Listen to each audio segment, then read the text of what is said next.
Bien, amados hermanos, quiero que abran sus Biblias en el libro de Primera de Samuel, libro de Samuel, capítulo 17, versículos 45 y 40 hasta el 47. Primer libro de Samuel, capítulo 17, versículos 45 hasta el 47.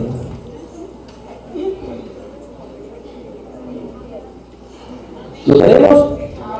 Amén. Vemos la palabra de nuestro Señor, como está escrito, honrando al Padre, al Hijo y el Espíritu Santo. Y la letra dice así: entonces dijo David al filisteo: tú vienes contra mí con espada, lanza y jabalina, pero yo voy contra ti en el nombre de Jehová de los ejércitos, el Dios de los escuadrones de Israel, a quien tú has provocado, y Jehová te entregará en mis manos. Yo te venceré y te cortaré la cabeza, y hoy mismo entregaré tu cuerpo y los cuerpos de los filisteos a las aves de los cielos y a las bestias de la tierra, y sabrá toda la tierra que hay Dios en Israel, y toda esta congregación sabrá que Jehová no salva con espada ni con jabalina, porque de Jehová es la batalla, y él os entregará en vuestras manos. Tengan la bondad de sentarse. Gloria al Señor. Quiero, amados hermanos, titular este mensaje: conquistando para gobernar. La historia universal nos enseña muchas cosas muy interesantes. Muchas personas, gobiernos, reyes e imperios, para poder gobernar, para poder llegar a un gobierno, un reino, lo primero que tuvieron que hacer es conquistar. Lo primero era conquistar. Me recuerdo la historia del imperio babilónico. Tuvo que haber conquistado a los asirios para poder gobernar y instaurarse como un reino y un imperio en el Medio Oriente. Igualmente le sucedieron otros imperios, los griegos, los medo-persas, los romanos. En Latinoamérica, nosotros, los españoles, conquistaron a los indios, y después de esto instauraron lo que se conoce como las colonias españolas. Así que podemos entender entonces que para poder gobernar, lo primero que tenemos que hacer es conquistar. ¿Cuántas palabras del Señor? En su nombre. Y había un jovencito en Israel llamado David. Y David, igual que muchos de nosotros, muy joven, se tuvo que enfrentar ante alguien que lo sobrepasaba en estatura. Y si leemos un poco sobre la típica historia de la guerra que se estaba presentando, encontramos que había una disputa entre los filisteos y el ejército de Saúl, los israelitas. Dice la palabra que había un valle llamado Ela. En ese valle había los montes, y estaban los filisteos y estaban los israelitas en otro extremo. Y de repente, preparados para la batalla, listos para guerrear, se levanta un hombre un poco pequeño. Solamente imagínense que tenía una altura de casi 3 metros de altura. ¿Qué les parece? Y a su hombre, un hombre gigante llamado Goliat, se levanta y se pone en medio, llamado Goliat, le decían el paladín.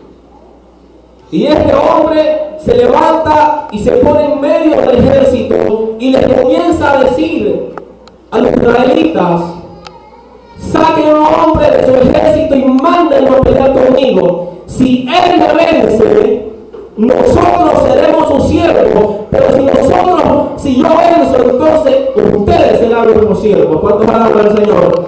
Y estas palabras comenzaron a aterrorizar a todo Israel.